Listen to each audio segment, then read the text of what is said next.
Welcome to my channel way to English. তোমাদের মাধ্যমিক পরীক্ষা খুব সামনে, তাই তোমাদের মাধ্যমিক পরীক্ষাতে ইংরেজি সাবজেক্ট, সেই সাবজেক্ট নিয়ে আমি তোমাদের কিছু সাজেশান দেবো। সাজেশান মানে দেখো কিছু বলবো আর কি, যেগুলো তোমরা যদি মেনে চলো বা সেগুলো যদি একটু বোঝার চেষ্টা করো বা পড়ো, তাহলে কিন্তু পরীক্ষায় আশা করার সম্ভাবনা বেশি আছে, মানে আসবেই আমার মনে হয়। হ্যাঁ, কীভাবে কি? প্রথমে দেখো সবার সব থেকে বড় সমস্যা রাইটিং। তোমাদের চারটা পার্ট যদি তোমরা জানো, সিন, আনসিন, গ্রামার আর রাইটিং। চারটা পার্ট। অ্যাকচুয়ালি গ্রামারের মধ্যে ভোকাবুলারি আছে, তাই তো? ভোকাব পার্টটাও আছে, সেটা 8 মার্কসের আছে, কিন্তু মেনলি হচ্ছে আমাদের কি আছে, সিন আছে,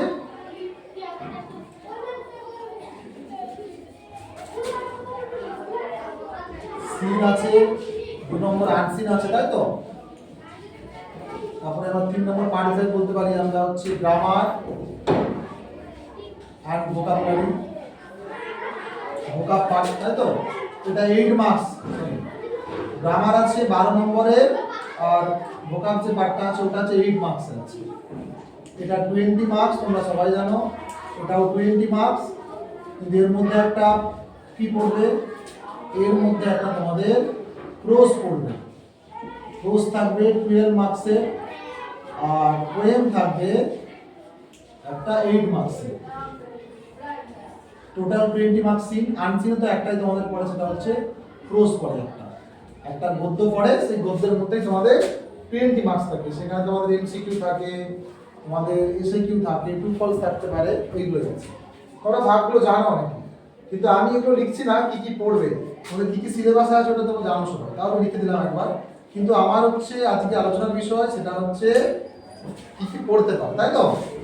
পরীক্ষাতে কি কি আসবে দেখো। সব থেকে সমস্যা হয় এটা, রাইটিং। রাইটিংটা অনেক বড় সমস্যা হবে। রাইটিং যদি ঠিকঠাক করে না লিখি আমরা পরীক্ষাতে, তাহলে কিন্তু 30 নম্বর আমাদের খুব একটা ভালো লেখা হয় না। অনেকে ভালো পড়ো না, এটা কিন্তু ভালো করতে হবে না। অ্যাকচুয়ালি যেগুলো পড়ে আমি বলছি শোনো, এবারে 2025-এ আমাদের যেগুলো সব থেকে ইম্পর্টেন্ট রাইটিংয়ে, সেগুলো আমি বলে দিই। প্রথমে আমরা আলোচনা করবো, দেখো আমার মনে হচ্ছে প্রথমে 2025-এ কি পড়বে রাইটিং। রাইটিং যে মাধ্যমিকে পড়বে সেটা হচ্ছে মনে হয় প্রথমে পড়বে তোমাদের স্টোরি। স্টোরি মনে হয় আমার সব থেকে বেশি ইম্পর্টেন্ট। স্টোরির পরে ইম্পর্টেন্ট আছে প্রসেস, 3 নম্বর ইম্পর্টেন্ট আছে এডিটোরিয়াল লেখা। আমার মনে হচ্ছে তিনটাই রাইটিং সব থেকে বেশি ইম্পর্টেন্ট। তিনটে পড়ে তোমাদের লাগে, তাই তো? অনেক ভাগ আছে রাইটিং, তোমরা জানো অনেক কিছু আছে, কিন্তু আমি জাস্ট যেগুলো পড়বে আমি সেগুলো নিয়েই বলছি, একটু জাস্ট বলে দিলাম। স্টোরি তোমাদের পড়বে মনে হচ্ছে আমার, প্রসেস পড়তে পারে, আরও পড়তে পারে তোমাদের সব থেকে ইম্পর্টেন্ট এডিটোরিয়াল লেখা। হলো এই তিনটে তোমরা আগে সবাই পড়ে নিও, আশা করি তিনটের মধ্যেই পড়তে পারবে, আশা করি। দেখো মাধ্যমিক পরীক্ষা তো, তাই একটু এক্সট্রা কিছু পড়ে রাখলে ভালো। এক্সট্রা তোমরা কি পড়বে দেখো, এরপরে যেগুলো পড়বে সেটা হচ্ছে তোমরা পড়বে বায়োগ্রাফি। সবাই জানো বায়োগ্রাফি মানে জীবনী লিখতে হয়। আর 5 নম্বর যদি পড়তে চাও এক্সট্রা, স্টোরি, প্রসেস, বায়োগ্রাফি, একটা পড়বে হেডমাস্টার লেটার। সম্ভাবনা একটু কম আছে, তবু এটা পড়তে পারো। আমি তোমাদের সব থেকে ইম্পর্টেন্ট লিখে দিয়েছি, এটা তোমাদের পড়তেই হবে। এগুলো দুটো পড়তে হবে, এগুলো ইম্পর্টেন্ট আছে। এই দুটোর পরে কিছু আছে সেগুলো এক্সট্রা, সেগুলো যা আছে সেগুলো পড়তে পারো, নাও পড়তে পারো, কিন্তু যারা পারো তারা সবগুলোই অবশ্যই পড়ে নেবে। সাজেশন বলে কিছু হয় না, কিন্তু তাও বোঝা যায় যে কোনগুলো পড়ার দরকার, না পড়ার দরকার। এগুলো আমি বলে দিলাম যে এগুলো বেশি করে ফোকাস করো, এগুলো সম্ভাবনা বেশি আছে এই 5টার মধ্যে, বুঝেছো? এরপরে যারা এক্সট্রা যারা পড়ে নিয়েছো অলরেডি, বা যারা পড়ছো, সব কিছুই বলছি আমি, তারা সেগুলো পড়তে পারো। সেগুলো কি কি আমি বলতে পারি। এরপরে আছে 6 নম্বরে পার্সোনাল লেটার, এগুলো আছে। আচ্ছা, আরেকটা আছে তোমাদের বলা হয়নি, 7 নম্বরে জেনারেল প্যারাগ্রাফ। সরি, এটা আমি 6 নম্বরে লিখবো না, এটা আমি 6 নম্বরে লিখতে চাই। জেনারেল প্যারাগ্রাফ সেটা কি? তোমাদের যে প্যারাগ্রাফগুলো পড়ে সেইগুলো বিভিন্ন টপিকের উপর পড়ে, তো তাই জেনারেল প্যারাগ্রাফ তোমাদের এবছর সম্ভাবনা একটু আছে, কম আছে সম্ভাবনা, কিন্তু পড়তে পারে। এটা একটু ঝামেলার জিনিস, এগুলো নিজে থেকে লিখতে হয়, তবে এটা একটু পড়ার সম্ভাবনা একটু কম, দেখেছো? কিন্তু সম্ভাবনাও কিছুটা আছে। সব থেকে বেশি সম্ভাবনা আছে এইগুলোতে, স্টোরি, প্রসেস, এডিটর, এইগুলোতে আছে, বুঝতে পেরেছো? আর জেনারেল প্যারাগ্রাফে কিছুটা আছে। আর বায়োগ্রাফি আর হেডমাস্টার লেটার, এটার সম্ভাবনা কিছুটা আছে, কিন্তু বলতে পারি সব থেকে ইম্পর্টেন্ট এইগুলো। তোমরা এই 5টা অবশ্যই করে নিও, আশা করছি এই 5টার মধ্যে সব করবে। আর সব থেকে বেশি important story, process, editorial, biography, তারপরে হেডমাস্টার, তারপরে জেনারেল প্যারাগ্রাফ পরপর আমি লিখে দিয়েছি। এরপরে আছে পার্সোনাল লেটার, এগুলো আমি জাস্ট লিখলাম, তোমরা পড়েছো অনেকে এগুলো কিন্তু কম ইম্পর্টেন্ট, কিন্তু এগুলো তোমার সিলেবাস আছে তোমরা জানো। পার্সোনাল লেটার আছে, আর আছে তোমাদের যদি আমি 8 নম্বর লিখি নোটিশ আছে, এগুলো তোমাদের আগে বছর পড়েছে বুঝলে। নোটিশ আর রিপোর্ট এগুলো পড়বে না এই বছর, কিন্তু এগুলো তোমাদের লিস্টের মধ্যে আছে, এগুলো সম্ভাবনা খুবই কম, প্রায় নেই। নোটিশ আর রিপোর্ট প্রায় তোমাদের নেই, না পড়লেও হবে, তো আমি লিখে দিলাম, এগুলো পড়ার দরকার নেই। এই 3টে ভালো করে পড়ে নিই। তা রাইটিং এর এই 3টে ইম্পর্টেন্ট, তারপরে এই দুটো ভেরি ভেরি ইম্পর্টেন্ট। যে পারবে এটা করবে প্র্যাকটিস, নাহলে এই 5টার মধ্যেই পড়লে আশা করি এগুলোই পড়বে, বুঝেছো? এবার যদি বলো স্যার স্টোরির কোনগুলো পড়বে, প্রসেসের কোনগুলো পড়বে, সেগুলো বলে দিই। সেগুলো বলার চাপ আছে, কারণ সেগুলো কিছু বলতে পারি না, ডিটেলস হয়ে যাবে, অনেক টাইম লাগে ভিডিওটা করতে। কিছু কিছু জিনিস আছে, কিছু সিস্টেম আছে যেগুলো দিয়ে এগুলো করা যায়।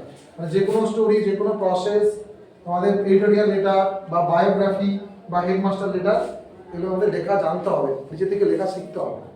আশা করি তোমরা সবাই শিখেছো, বা কেউ কেউ মুখস্থ করেছো, কিছুটা নলেজ বা আইডিয়া করে তোমরা করবে। কিন্তু এগুলো লেখা যায়, কিভাবে লেখা যায় সেগুলো এখন তো বলা যাবে না, আমি তোমার সাজেশন করছি। তাই যেগুলো আমাদের পড়ার সম্ভাবনা বেশি সেগুলো পরপর লিখেছি, ঠিক আছে? প্রথম থেকে প্র্যাকটিস করবে, দেখবে তোমাদের এগুলোর মধ্যে পড়ার সম্ভাবনা প্রচুর আছে। এরপরে কি আছে? এরপরে আমি রাইটিং তো বলে দিলাম, এরপরে আমি বলতে চাই তোমাদের একটু সিন নিয়ে, বুঝছো? সিন তোমাদের পোয়েম আছে, সরি প্রথমে তোমাদের প্রোজ পড়ে একটা 12 নম্বরের পড়ে, তোমরা জানো সেখানে এমসিকিউ থাকে, ফিল দ্য ব্যাস থাকে, এসকিউ বা টু ফলস থাকবে। আর 2 নম্বর পড়বে তোমাদের পোয়েমে থাকবে তোমাদের 8 মার্কস, তোমরা জানো সেখানে ফিক্স, সেখানে 4টা এমসিকিউ থাকে, 4টা এমসিকিউ আর 2টা এসকিউ বা 2টা টু ফলস থাকে। এই পোয়েমের মধ্যে সবথেকে ইম্পর্টেন্ট কোনটা আছে? সবথেকে সিনে সবথেকে বেশি ইম্পর্টেন্ট পোয়েম আর প্রোজের মধ্যে কোনটা ইম্পর্টেন্ট? প্রোজের মধ্যে ইম্পর্টেন্ট আছে তোমাদের সবার প্রথম দা ক্যাটটা, দা ক্যাট সবাই জানো। 2 নম্বর তোমাদের যেটা ইম্পর্টেন্ট আছে সেটা হচ্ছে, আমি লিখে রেখেছি খাতায়, তোমার the cat our ran a kite, এটাই বুঝেছ? আওয়ার রান এ কাইট, তোর বুঝানো যা করে লিখে দিয়েছি, বলে দিলাম এই দুটো পড়বে। আর যে একটা পড়ে আছে সেটা না করলে হবে, আর ফাদার সেট তো তোমাদের পড়েই গেছে আগে, অবশ্যই পড়বে না, বুঝেছো? এই দুটো বেশি ইম্পর্টেন্ট আছে। এরপরে আর কি আছে স্যার? এরপরে পোয়েমের মধ্যে সবথেকে ইম্পর্টেন্ট দা স্নেক, এটা পড়তে পারে সবার প্রথম। আর 2 নম্বরে আছে তোমাদের ফেভার, দেখো তাহলে এখানে 8 মার্কস, এগুলো থেকে পেয়ে যেতে পারো এই দুটো। এবারে যে আর একটা তোমাদের যেটা পড়ে গেছে আগেবার, সেটা কি পড়েছে? তো আগেবারে পড়েছে আওয়ার, না আমাদের চ্যাপ্টার ছিল কি বলতো, 4th চ্যাপ্টার, সেটা পড়েছে মাই ওন ট্রু ফ্যামিলি, আগেবারে পড়ে গেছে, ওটা পড়বে না, বুঝেছো? আর তোমাদের গদ্যতেও পড়েছে ফাদার সেল, এটাও পড়বে না, এখানে এই দুটো বাদ দিয়ে দিও। এই দুটো বেশি ইম্পর্টেন্ট, সবার প্রথম ইম্পর্টেন্ট দা ক্যাট, তারপরে দা স্নেক, তারপরে আওয়ার রানিং গাইড, তারপর ফেভার, মানে দুটো এটা প্রথমে করবে। তারপর এখানে কি করবে? আমি টেস্ট পেপার থেকে কিছু প্র্যাকটিস করবো, তোমাদের যে পর্ষদের যে বইটা আছে বা যেগুলো থেকে 2-3টা চ্যাপ্টার এখান থেকে করে নিও। আর এইখানে আওয়ার রানিং গাইড একটা করতে পারো, পেন্সিলের একটা করতে পারো, একটু উল্টাপাল্টা একটা প্রশ্ন আছে, এমসিকিউ আছে, ওগুলো দেখে নিও কোথা থেকে, মানে যেগুলো ধরো তোমাদের কিছু এক্সট্রা কিছু জানার থাকে বা কিছু অপোজিট সাইডের কিছু পড়ে না, এমসিকিউর জন্য অপোজিট কিছু ওয়ার্ড পড়ে, সেইগুলো একটু জানতে হয়। আর টেক্সটটা একটু ভালো করে পড়া থাকলে তোমার কোশ্চেনগুলো পারবে, আশা করি এর মধ্যেই পড়ে ছাড়ো। এরপরে নেক্সট আমরা চলে যাচ্ছি গ্রামার আর ভোকাবুলারি। দেখো গ্রামারে আমি সাজেশন দেওয়াটা সম্ভব নয়, তো ভাই বলছি শোনো, গ্রামারের কিছু সাজেস্টিভ কিছু ফ্রেজাল ভার্ব আছে, বুঝলে? গ্রামার তোমাদের 12 নম্বর পড়বে, গ্রামার 12 আর ভোকাবুলারি পড়বে 8, যেটাকে ভোকাব পার্ট বলা হচ্ছে। এই গ্রামার 12-র মধ্যে, এই 12 মার্কসের মধ্যে গ্রামারে 1 নম্বর তোমরা প্র্যাকটিস করে ভালো করে ফ্রেজাল ভার্ব। এখানে তো অনেক ফ্রেজাল ভার্ব আছে তোমরা জানো, আশা করি তোমরা কিছু ফ্রেজাল ভার্ব বেছে নিয়েছো যেগুলো পড়েছে প্রিভিয়াস ইয়ারে। যদি না জানো আমি কিছু তোমাদের দিতে পারি, দেখি তোমার দেওয়া যায় নাকি, দিতে পারো, ছবি তুলে আমি দিতে পারি, তোমাকে এসে দিতে পারবো ওখান থেকে। আচ্ছা ফ্রেজাল ভার্ব হয়েছে, আর কি আছে? ফ্রেজাল ভার্ব সব থেকে ইম্পর্টেন্ট, এটা পড়ে না, সব থেকে সোজা। আর আছে তোমাদের actually correct form of verb আছে, তোমাদের একটা আছে হচ্ছে আর্টিকেল প্রিপোজিশন। আর্টিকেল প্রিপোজিশন 3 মার্কসের পড়ে, ফ্রেজাল ভার্ব 3 মার্কসের পড়ে, এগুলো পড়ে না, এগুলো খুব সোজা। যদিও বা প্রিপোজিশন সোজা নয়, প্রিপোজিশন উল্টাপাল্টা পড়তে পারে, ফিক্সড প্রিপোজিশন যেটাকে বলা হয়, অ্যাপ্রোপ্রিয়েট প্রিপোজিশনের ঝামেলা আছে। তাও এই দুটো টার্গেট করে পর প্রথমে, তারপরে তোমরা আমি যেটা বলবো ন্যারেশন চেঞ্জ, অবশ্যই অনেকে ভয় করো, ভয়েস চেঞ্জ ভয় করো।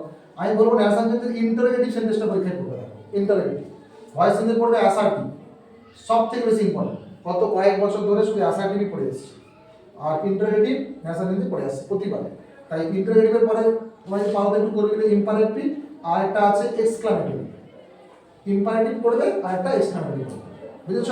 আর এখানে অ্যাসার্টিভ পরে ইম্পারেটিভ পড়বে, কিন্তু এই দুটো পড়ার সময় সব থেকে বেশি হয়ে গেল, পড়বে এই দুটো দেখে তোমরা। আর তোমাদের আরো কিছু বাকি আছে, joining, splitting, transformation, degree change, এগুলো থেকে 1 নম্বর পড়ে, যেরকম যা করো সেরকম করে নিও, ওটা আমি কিছু বলবো না, ওটা নিয়ে বেশি এখন মাথা ঘামাতে না, এখানে 1 মার্কস নিয়ে। এইখানে কিন্তু 1 নম্বর পড়ে ন্যারেশন, 1 নম্বর ভয়েস পড়ে, 1 নম্বর এগুলোর মধ্যে একটা পড়ে। তাই সব থেকে বড় কথা এই দুটো ভালো করে প্র্যাকটিস করে নিও। আচ্ছা 4 নম্বর কি আছে? 4 নম্বর তোমাদের 3 মার্কস, এখানে 3 মার্কস, এখানে 3 মার্কস, এটাকে বলে ডু অ্যাজ ডাইরেক্টেড, এখানে 3টে পড়ে, ন্যারেশন একটা, ভয়েস একটা, এগুলোর মধ্যে একটা। আর একটা পড়ে কারেক্ট ফর্ম অফ ভার্ব। দেখো কারেক্ট ফর্ম অফ ভার্ব এটা কিন্তু একটু ঝামেলার জিনিস, বুঝেছো? তোমরা আশা করি সবাই প্র্যাকটিস করেছো। এটা 3 মার্কসে পড়ে। টেন্সটাকে অ্যাকচুয়ালি বলা হয়, কিন্তু টেন্সের ভিতরে অনেক কিছু আছে, finite verb, non finite verb, কোন টেন্সে কি কিভাবে কি, এগুলো জানতে হবে। তাহলে এইভাবে তোমরা গ্রামারটা প্র্যাকটিস করতে হবে। তাই বলে দিলাম কি, রাইটিং বলেছি, আনসিন বলেছি, সিন বলেছি, গ্রামার, সরি আনসিন বলিনি, আনসিনটা বলিনি, গ্রামার বলে দিয়েছি। আনসিন আমি তোমাদের কিছু বলবো না, আনসিন তোমরা আশা করি প্র্যাকটিস করেছো, যদি ওটা বলা যায় না কিছু, তবুও তোমরা দেখবে প্রিভিয়াস ইয়ারে এরকম পড়ে না, নর্মাল কিছু ঘটনা যেগুলো ঘটে গেছে কয়েকদিন আগে বা কোনো কিছু, সেইগুলোকে রিপোর্ট হিসেবে তুলে দেয়, রিপোর্ট টাইপের কিছু পড়ে, বুঝেছো? আরও কিছু নর্মাল কিছু পরিবেশ সম্পর্কে কিছু পড়তে পারে, মানে ওগুলো নর্মালি পড়ে। কোশ্চেনটা এবার দেখতে হবে কতটা কঠিন বা সহজ দেয়। তবে আনসিন পড়ার জন্য প্রিপারেশন করে যাও 2-1টা, বেশি না, ঠিক আছে? তো 2-1টা আনসিন প্র্যাকটিস করে গিয়েও। আর আমি যে রাইটিংগুলো যেভাবে বলেছি, যেভাবে আমি সিন আনসিন বলেছি, গ্রামার বলেছি, এগুলোর মধ্যে এভাবে পড়বে। সব থেকে ঝামেলা হচ্ছে রাইটিং নিয়ে, রাইটিং আমি প্রথমে বলে দিয়েছি, সেগুলো করে নিও। Best of luck for the exam.